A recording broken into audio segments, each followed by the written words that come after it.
Merci beaucoup. Je suis très honoré de cette introduction. Par contre, je ne suis pas sous le nom de Benjamin Terrier au semi-marathon. Il est beaucoup trop lent, celui-là. Donc, je suis Jean-François Augusto. Oui, donc merci beaucoup. Merci pour la bouteille de vin que j'aurai l'occasion plus tard. Enfin, donc merci les organisateurs. Je suis ravi de vous parler d'un truc qui change un peu des vascularités en cas. C'est pas que j'ai l'overdose, hein, j'ai pas le droit de dire ça, mais c'est vrai que c'est sympa de parler un peu d'autres choses aussi parfois. Et celui qui a structuré quand même les choses, beaucoup, c'est Loïc, hein, bien entendu. Loïc Divin et qui a créé cet outil assez unique et très sympa qu'est le GFEV. Alors, j'ai vu en visio ce matin un peu les actualités de la sclérodermie, du lupus. Bon, vous allez voir, il ne se passe pas des masses de choses hein, dans la vascularité IgA, notamment en termes d'essais thérapeutiques. On peut les compter sur les doigts sur deux doigts, en fait, à peu de choses près. Donc voilà. Il n'empêche que c'est quand même une maladie qui, d'une part, est assez intéressante, probablement sous-explorée. On pourrait recommander à Patrick Blanco de s'intéresser à cette maladie parce qu'elle est beaucoup plus le parent pauvre en termes de physiopathologie que d'autres. En tout cas, c'est une vascularite des petits vaisseaux qui fait partie des vascularites à dépôt de complexe humain, donc par opposition aux vascularites à ANCA, et qui a la chance de partager, on va dire, la place avec les cryoglobulines et la vascularite urticarienne hypocomplémentémique, maintenant qu'on appelle anti-C1Q. Et elle a une définition dans sa nomenclature qui est globalement celle d'une vascularite des vaisseaux de petit calibre qui va correspondre à des dépôts prédominants d'IgA1 qu'on ne fait pas en routine en tout cas. Et le point important peut-être à signaler, c'est qu'il est dit par des gars qui ne sont pas des néphrologues pour la plupart, que l'atteinte glomérulaire est assez indistinguable d'une néphropathie à IgA. Peut-être que Jean-François pourra dire s'il est d'accord ou pas, mais c'est pour dire qu'en fait, c'est une néphropathie à IgA avec des manifestations vascularitiques. Et donc, sur tout l'aspect qui est celui de la néphroprotection, de comment prendre en charge l'atteinte rénale, eh bien, globalement, les néphrologues, ils connaissent bien. Et là, pour le coup, il y a de la recherche vraiment importante dans le domaine de la néphropathie à IgA. C'est une maladie qui est assez rare chez l'adulte, alors que chez l'enfant, eh bien, elle occupe beaucoup de services d'urgence pendant la période automno-hivernale. Et chez l'adulte, c'est quand même une maladie globalement 100 fois plus rare, mais qui va être quand même plus problématique. Alors, sur le plan diagnostique, ce n'est pas très compliqué, puisque c'est globalement 4 éléments clinico-biologiques qu'on n'a pas bien entendu toujours, hein, mais que vont être l'atteinte cutanée, l'atteinte articulaire, souvent sous la forme d'une biarthrite de cheville, mais pas uniquement, des douleurs abdominales et l'atteinte rénale, qui est une glomérulonéphrite. On va en reparler. Ce qui est important, c'est qu'il n'y a aucun marqueur biologique. C'est-à-dire que vous savez, au sein des vascularites, il y a la cryo et les ANCA, c'est les deux seuls outils spécifiques. Là, le dosage des IgA, c'est assez mauvais. Et vous aurez des IgA augmentés dans des MICI, chez le patient alcoolique chronique. Donc, globalement, il faut considérer que c'est un mauvais marqueur. Et ensuite, avant d'aborder un peu les choses, ce qu'on peut dire, c'est que c'est plus grave que chez l'enfant, c'est plus rare, mais c'est plus grave, et que le pronostic à court terme, c'est l'atteinte digestive, et que le pronostic à long terme, c'est l'atteinte rénale, et donc pour lequel il faudra en tout cas faire attention.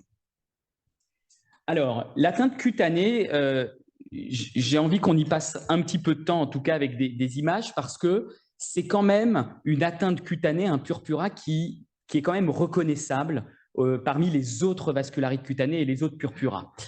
Bien entendu, ça peut avoir l'aspect d'un purpura pétéchial qui, à l'histologie, serait une vascularite leucocytoclasique, on va y revenir. Mais pourquoi c'est important de connaître un peu la localisation? C'est qu'en fait, quand même, une fois sur deux, vous allez être déçu par le retour de l'immunofluorescence qui ne va pas retrouver des dépôts d'IgA. Et le plus souvent, c'est parce qu'on a biopsié une mauvaise lésion qui était trop ancienne. Et donc, c'est pourquoi, vraiment, il y a une orientation et vraiment une distribution très particulière. Donc là, c'est du purpura pétéchial. Et ensuite, il y a quand même une topographie qui est très évocatrice. C'est-à-dire que si vous regardez dans vos mémoires quels étaient les diagnostics de purpura qui touchaient le haut des fesses, l'abdomen, les membres supérieurs, globalement, il n'y a pas beaucoup de vascularites leucocytoclasiques qui vont avoir cette distribution très ascendante, en tout cas qui touche la partie supérieure du corps. Et ça, c'est quelque chose de très important, et notamment les membres supérieurs, le purpura des mains. Je remercie d'ailleurs Marie Jachier, qui est dermatologue à Saint-Louis, pour les photos. Après, il y a des présentations qui peuvent être pas uniquement pétéchiales, et d'ailleurs ça, c'est quelque chose qu'on va souvent voir, mais qui va être la confluence des éléments pétéchiales qui va faire un purpura qu'on va qualifier d'échymotique. Et ensuite, il y a des présentations un petit peu particulières, avec notamment, vous le voyez peut-être sur certaines images, un centre un peu plus nécrotique qui donne parfois un aspect un peu de lésion en cible ou en cocarde, je ne sais pas quel est le bon terme, mais pour dire que ça, c'est des lésions qui sont très évocatrices de vascularite à IgA et donc auxquelles, en tout cas, qui va orienter. Chez l'enfant, ça peut avoir un aspect de purpura bulleux, de purpura nécrotique, qu'on peut voir également chez l'adulte. Si j'oublie de vous le dire, le purpura nécrotique chez l'adulte, il faut peut-être un peu plus penser à la recherche d'un cancer associé. En tout cas, chez l'enfant, c'est volontiers associé à cela. Et c'est vrai que chez l'enfant, de toute façon, c'est la vascularite numéro 1, la vascularite à IgA, donc un purpura chez un enfant de moins de 20 ans, enfin chez un jeune de moins de 20 ans, eh bien, c'est très fort et ça oriente beaucoup vers la vascularite à IgA.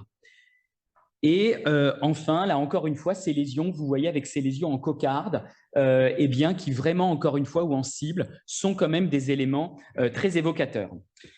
Donc, ce qui est très important quand on voit ça, et je pense que s'il y a des dermatologues, ils seront d'accord, il faut biopsier. Ça, c'est indispensable à l'aide d'un punch. Pourquoi? Parce que, je vois que Gaëtan aime beaucoup l'animation, parce que le punch, c'est accessible, c'est une vascularite du derme superficiel. Donc, il n'y a pas besoin forcément d'avoir les compétences pour faire des biopsies profondes au fuseau, parce qu'on n'est pas dans le cadre d'une périartérite noueuse, on n'est pas dans le cadre d'une dermohypodermite ou d'une paniculite. Donc, là, c'est quelque chose d'accessible et ça va nous montrer, et je remercie Pierre Soyer, qui est dermatopathologiste à Cochin, eh bien, des lésions de vascularite leucocytoclasique où en fait on va avoir d'une part un infiltrat vasculaire et d'autre part des éléments de leucocytoclasie qui sont, vous voyez un petit peu, si vous voyez ma flèche, les noyaux là très punctiformes, ce qu'on appelle donc les polynucléaires à un centre, en tout cas un noyau pycnotique. Et donc ça, c'est ce qu'on verrait dans tout purpura vasculaire. La particularité de celle-là, c'est qu'il y aura des dépôts d'IgA, des dépôts de C3. Et là, c'est quelque chose de très important. Il faut faire ça sur des lésions fraîches. Et l'habitude qu'on n'a pas, nous, de faire, alors que les dermatologues le font, c'est de photographier ce qu'on biopsie. Et ça permet éventuellement parfois de revenir un peu et de comprendre pourquoi la biopsie n'était pas rentable, parce que la lésion, elle ne semble pas fraîche. Donc ça, c'est quelque chose de très important. Qui paraît simple, mais en tout cas, je vous dis, on considère souvent que c'est décevant la biopsie cutanée pour les dépôts d'IgA par rapport au rein, par exemple, mais c'est peut-être aussi que nous, non-dermatologues, on ne sait pas bien biopsier les bonnes.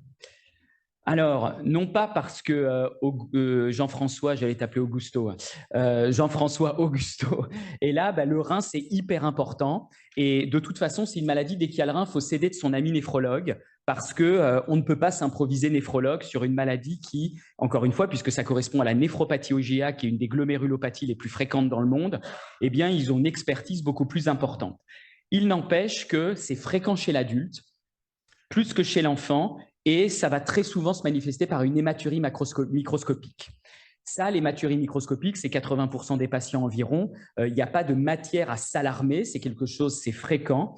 En revanche, il faut rechercher s'il n'y a pas de dysfonction de la fonction rénale, de protéinurie, parce que là, ça va pouvoir avoir un impact d'une part sur l'indication ou non de faire une biopsie et d'autre part sur le traitement. Alors, vous voyez que chez l'adulte, il y a quand même plus d'anomalies rénales et ou notamment, par exemple, d'insuffisance rénale que chez l'enfant. Donc, c'est pourquoi c'est important. Et les CADIGO, il n'y a pas eu de CADIGO récente pour l'instant, ça doit être dans le pipeline, mais on n'a pas la chance, comme dans le lupus, d'avoir les CADIGO de la néphrite lupique de 2024. On a les CADIGO 2021 de la vascularite IgA, mais qui globalement, pour faire une longue histoire courte, vont dire allez voir la néphropathie IgA et s'il y a des croissants, allez voir les vascularites en cas. Comme ça, c'est simple, parce qu'il y a très peu de données dans la littérature. En tout cas, ça clarifie quand même la place de la biopsie rénale pour ne pas en faire par excès, peut-être pour défaut. Alors, on peut en discuter, mais qui biopsier? C'est globalement quand la protéinurie a plus de 1 gramme, quand l'insuffisance rénale, il y a une insuffisance rénale présente, ou quand, bien entendu, mais ça, c'est vrai dans toutes les situations, quand il y a un syndrome de glomérulonéphrite rapidement progressive. Ça reste, on va dire, un peu les recommandations, même si Alexandra Audemars, qui est à Tours, a fait une étude de corrélation clinico-histologique et qui montre qu'il y a peu de corrélation, mais c'est pour ça qu'on a tendance, alors par exemple, vous voyez, c'est un peu moins stringent que le lupus où c'est plutôt 0,5. Là, c'est 1 gramme, mais donc c'est pour dire que tout peut se discuter, mais c'est pour donner en tout cas un cadre. En tout cas, au niveau rénal, et là, je remercie Marion Raban, qui est néphropathologiste à Necker. Le pattern classique, ça va être cette histologie-là. Vous voyez que là où la flèche monte, c'est qu'il y a une hyperplasie et une hypertrophie des tiges mésangiales. Et là, il y aura des dépôts d'IgA, et donc c'est ce qu'on appelle la néphropathie mésangiale à IgA. Donc ça, c'est la lésion, on va dire, la plus fréquente et celle qu'on aurait si on biopsiait une hématurie microscopique sans protéinurie, mais on n'a pas forcément besoin de le faire pour voir cela. En revanche, ce qui est important, c'est qu'il peut y avoir des croissants extracapillaires, qui, eux, vont plutôt orienter vers une prise en charge un peu plus active. Mais avant cela, il y a souvent une hypercellularité endocapillaire. Et moi qui aime beaucoup les vascularites en cas, vous voyez ça, par exemple, si vous voyez la flèche, cette hypercellularité qu'on voit dans le capillaire glomérulaire, c'est un truc qu'on ne voit pas dans les vascularites en cas. C'est un truc qu'on voit dans les glomérulonéphrite extracapillaires de type 2, les cryos, les endocardites, le lupus, l'IgA. Mais ça ne se voit pas dans les vascularites en cas. En revanche, on peut avoir, comme dans les vascularites en cas, parce qu'il y a une rupture de la membrane basale glomérulaire, en plus des croissants, donc que vous voyez ici, des croissants cellulaires. On peut avoir, d'où l'important d'avoir un échantillonnage important sur la biopsie, eh bien, vraiment des lésions très variables d'un glomérule à un autre. Et donc ça montre en tout cas l'importance des biopsies plutôt transpariétales quand on peut. Et vous avez parfois vraiment sur les colorations argentiques vraiment cette atteinte de la membrane basale glomérulaire qui va libérer des médiateurs et faire qu'on va avoir des croissants cellulaires et avoir un tableau quasiment de vascularité en cas. Donc ça, c'est important en tout cas de la faire quand il y a besoin. Et ensuite, ce qui est beaucoup plus régulier parce que les dépôts d'IgA, une fois qu'ils sont plantés dans le glomérule, ils ne disparaissent pas comme les dépôts dans la peau. Eh bien là, vous voyez, on a des dépôts d'IgA très importants, c'est assez joli, des dépôts de C3 possibles. Et même si c'est un peu une impression de néphropathologiste, plus que peut-être dans les textbooks, c'est qu'il y aurait quand même plus de dépôts de fibrine, ce qui fait partie du panel des anticorps regardés en immunofluorescence pour le néphropathologiste dans la vascularité IgA, sachant que la fibrine, vous savez, dans une vascularite nécrosante à ANCA, il n'y a pas de dépôt sauf de fibrine, puisque ça montre l'agression vasculaire et un peu la nécrose fibrinoïde. Mais sinon, c'est vraiment indistinguable, mais au moins la biopsie rénale, elle peut permettre d'asseoir le diagnostic. Voilà. Alors, il y a dans la littérature de la néphropathie à IgA une classification utilisée qui s'appelle la classification MEST-C. MEST, c'est pour Mesangial Hypercellularity, donc c'est l'hypertrophie des tiges mésangiales. E pour l'hypercellularité endocapillaire dont je vous parlais. S, s'il y a de la glomérulosclérose. T, l'atteinte tubulaire. Et C, les croissants. Et ça, c'est une classification qui est utilisée dans la néphropathie à IgA, qui n'est pas vraiment validée dans la vascularite à IgA, même s'il vient de sortir une étude néphropathologique européenne sur plus de 300 biopsies rénales de vascularité IgA, mais avec un biais quand même qui a beaucoup d'enfants, où vous voyez qu'en fait, les variables, elles sont corrélées, sauf pour la sclérose glomérulaire, au débit de filtration glomérulaire, et qu'en fait, ils ont identifié des patterns évolutifs différents, soit une amélioration initiale, puis une dégradation à long terme, le truc qu'on n'a pas envie de rater, ou alors des patients qui restent stables. Et vous voyez que l'hypercellularité endocapillaire, c'est sur le plan histologique le principal marqueur corrélé à un risque d'évolution défavorable à long terme. Donc, la biopsie rénale, elle a aussi un intérêt pronostique. Et après, il y a le sexe masculin, il y a le fait d'être plus bas en DFG, mais il y a aussi le fait d'avoir d'autres atteintes que la peau et le rein. Donc voilà des petits éléments, même si voilà, c'est assez rare qu'on ait des études et peu d'études que chez l'adulte. Alors, le rein, ça va être important, mais je dirais qu'on a la chance d'avoir un peu nos néphrologues qui vont nous aider dans la prise en charge. Et on a le temps parce que les choses, elles se passent globalement de manière assez lente. Ce qui peut être problématique, c'est le tube digestif. Le tube digestif, c'est globalement un malade sur deux. Et ce qui est quand même important, c'est de se dire qu'il n'y a pas d'atteinte digestive de vascularite sans douleur. Ça n'existe pas, donc c'est facile entre guillemets.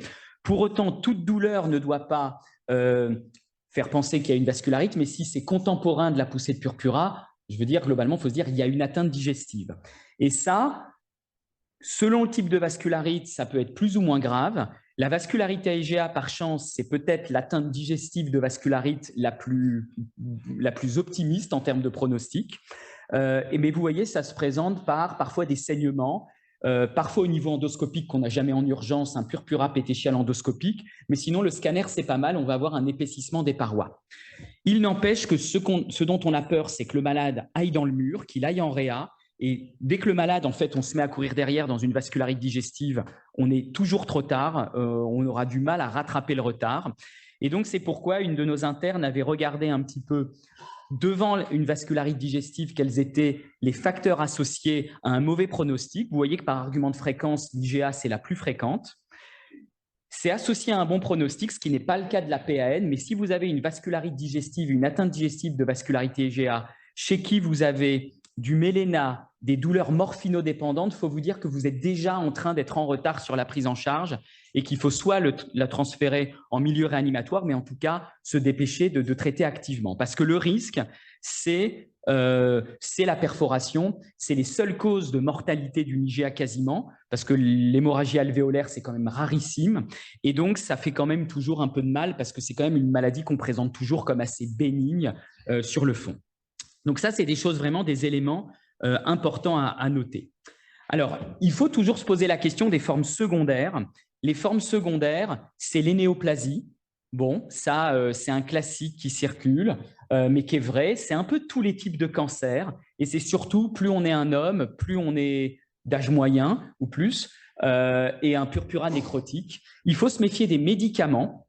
Et ça, bon, les vaccins, les antibiotiques, d'accord, mais une situation assez caractéristique qui avait été rapportée par Camille Rasmussen, c'est en fait l'utilisation des anti-TNF dans les MICI, pas dans les PR, quasiment pas dans les spondylarthrites, mais dans les maladies inflammatoires chroniques de l'intestin. Et là, c'est simple, vous continuez l'anti-TNF, la vascularite va rechuter, vous switchez vers un autre traitement, notamment les anti-IL-12, IL-23, eh bien, la vascularite va rentrer dans l'ordre et on n'en parlera plus. Il y a la gammapathie monoclonale IgA, et ça, c'est Thibaut Maevas en dermatologie à Saint-Louis qui reprend un petit peu, en gros, une gammapathie monoclonale de signification clinique, en tout cas IgA, et qui peut nécessiter de traiter lourdement le clone. Et enfin, bien, il y a des raretés comme les leucémies à tricoleucocytes qui aiment s'associer à l'IgA, mais qui sont quand même des maladies rares, d'autres maladies. Mais donc, il faut toujours se poser la question d'une forme secondaire.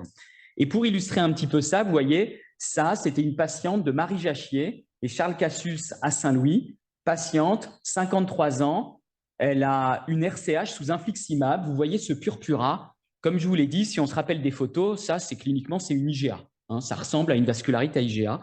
Le problème, c'est qu'on a toujours envie de faire plein d'anticorps et que des ANCA-PR3 reviennent positifs. Les deux carrés, il devait y avoir un smiley qui n'était pas content ou quelque chose comme ça. Et ensuite, pour faire une longue histoire courte, donc le cœur balance, IgA, ANCA, beaucoup d'examens pour finalement se dire que la clinique, c'était la bonne idée. Et donc, c'est juste pour se dire qu'il faut se méfier parce qu'il y a des formes parfois ou des associations et que ça, c'est quelque chose qui a été bien décrit dans la littérature, dans plein de petites séries, de l'association possible de ANCA et IgA. Et en fait, est-ce que c'est des ANCA faussement positifs comme on les voit parfois ? Est-ce que c'est des IgA qui restent d'une ancienne infection virale ou d'une vascularité IgA ancienne, un peu passée inaperçue? Ce qui est très important, c'est de regarder l'histologie rénale. Si vous avez de l'hypercellularité endocapillaire, comme je vous l'ai dit, ce n'est pas dans une vascularité en cas, et donc il faudra suivre un peu son instinct clinico-histologique. Mais voilà, mais c'est des choses, il faut savoir que ça existe. Alors la prise en charge thérapeutique, c'est un peu flou. Je pense qu'Alexandra Audemark et à Tours va réussir parce qu'elle est en train de rassembler un peu un consensus européen de différentes spécialités. Parce qu'en gros, vous demandiez à un néphrologue, à un gastro, à un dermato, à un interniste, aucun faisait pareil, mais chacun avait l'impression de détenir la vérité.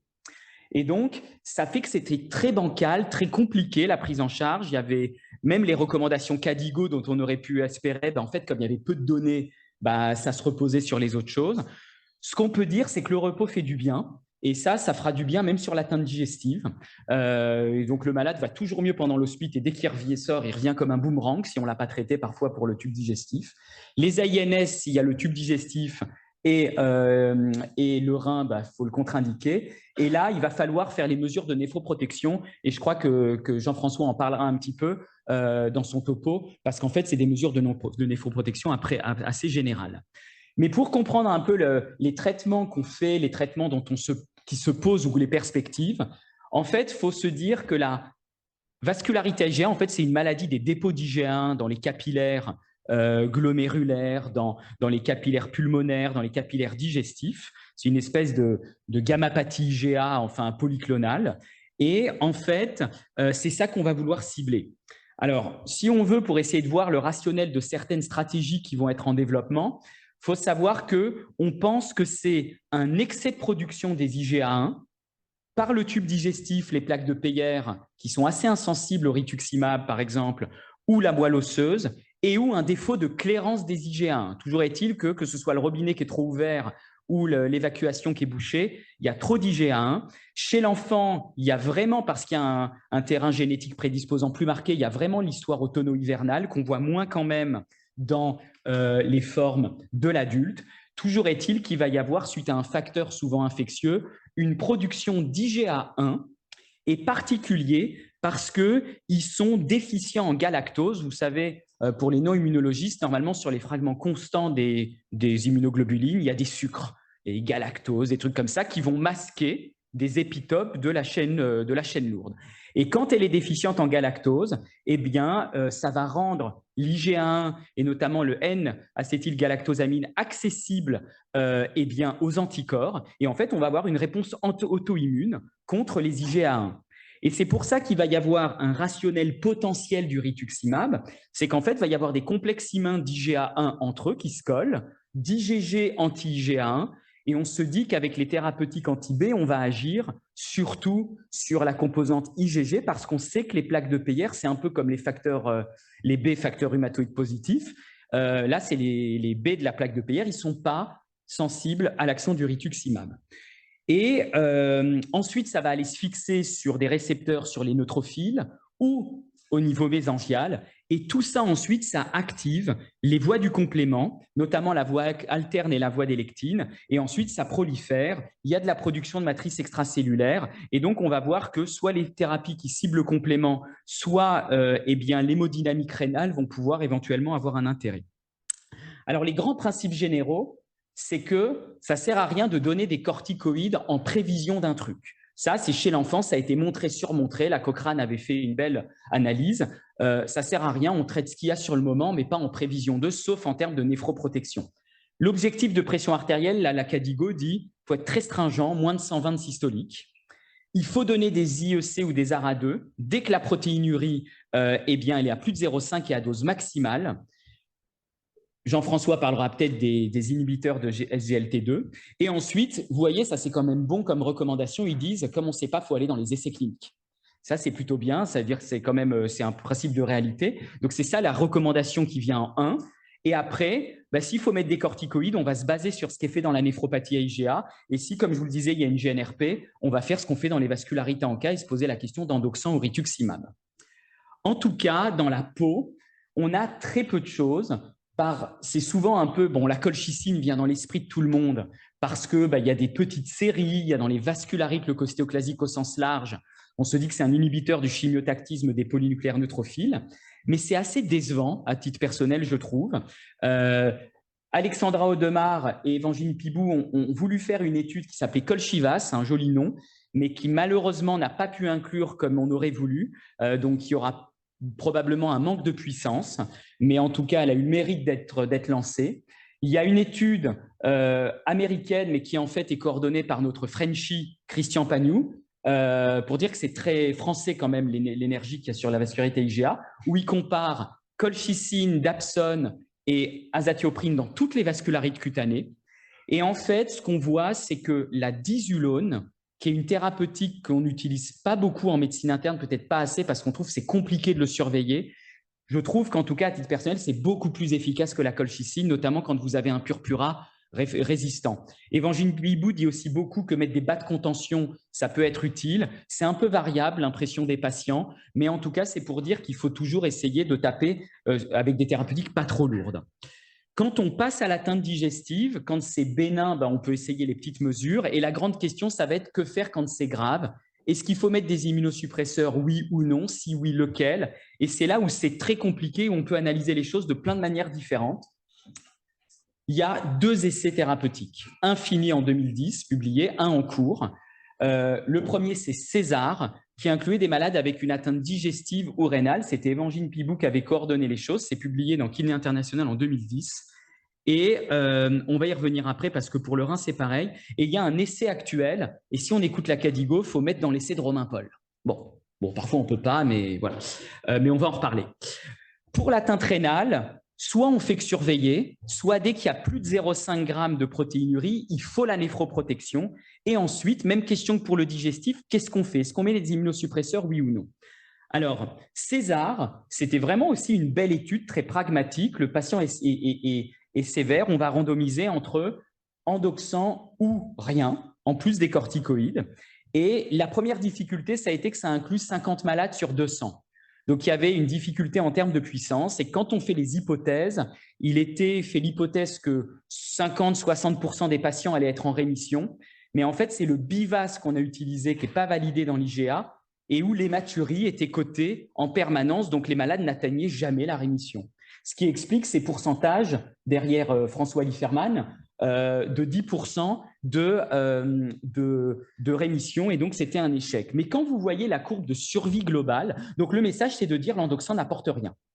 Mais quand vous voyez la courbe de survie globale, je ne sais pas dans laquelle vous voulez être, c'est la survie globale, hein, la mortalité. Vous voyez, en mois, à 3 ans quand même, il y a une différence, pas significative, mais je préfère être au-dessus. Et au-dessus, c'est l'endoxan. Le mieux, c'est l'endoxan. Donc, le cœur balance. Et après, avec Alexandra Audemars, on avait fait une cohorte nationale qui s'appelait IGAVAS avec l'aide de beaucoup de monde. Et on a essayé, avec plus de puissance, du coup, même si c'était rétrospectif, de répondre à cette question. Et en fait, en fonction des tests statistiques que vous utilisez, il y en a 2 en faveur de l'endoxan et 2 qui ne sont pas en faveur. Donc, autant dire que ça dépend de notre humeur du jour pour le fait de le mettre ou pas. Il y a eu le rituximab qui a été, on va dire, proposé parce que qui dit vascularite à dépôt de complexe humain, pourquoi pas. Et ça, c'est les Italiens, Augusto, un autre Augusto, mais lui, c'est son prénom, Vaglio, beaucoup moins sportif que toi, eh bien, qui a suggéré que ça marchait. C'est pour ça que Romain Paul, ici présent, je mets sa photo pour que vous le reconnaissiez si vous le voyez, eh bien, a proposé une étude corticoïde placebo versus corticoïde rituximab. Et ça inclut pas mal, c'est-à-dire qu'il y a 50 malades inclus sur les 72 prévus, et on est dans les temps. Donc, ça serait quand même un truc assez extraordinaire. Et je n'aurais pas misé sur Romain. Non, je rigole. C'est un ami. Hein. Voilà. Alors, juste pour le rein, c'est pour dire qu'on peut proposer des choses en fonction de la protéinurie, de l'histologie, entre la néphroprotection, des corticoïdes et de la néphroprotection, des immunosuppresseurs. C'est pour dire que c'était une proposition qu'on avait faite avec quelques néphrologues, quelques internistes. C'est critiquable, c'est juste une recommandation de 4 experts qui s'embêtaient un dimanche, mais c'est pour dire que voilà, ça peut quand même donner un cadre, mais il faut des études, il faut des données, et quand on regarde les perspectives, vous voyez qu'en fait, si on reprend la physiopathe, il faudrait réussir à cibler les IgA, la production notamment au niveau de la moelle osseuse, et là on peut se poser la question des anti-CD38, mais bon, il faut que ça vaille le coup quand même. Vu qu'il y a une production intestinale, il y avait un traitement qui était un budesonide spécial qui se relarguait dans l'iléon terminal, qui a démontré des résultats positifs dans la néphropathie IgA. Eh bien, peut-être que ça pourrait être dans la vascularité IgA, toujours dans cette idée de diminuer l'IgA, pourquoi pas. Puis, il y a éventuellement un peu ce qui s'appelle AIDS ou l'inflimidase, qui, vous savez, est le truc qui coupe les IgG très vite. Il y en a qui sont en cours de développement pour couper les IgA, pourquoi pas.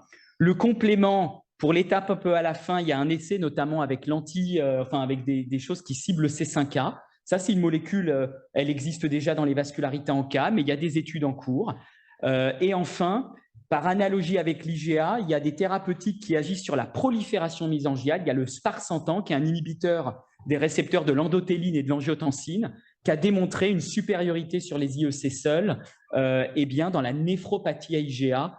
Donc voilà, et bien entendu, les inhibiteurs d'SGLT2.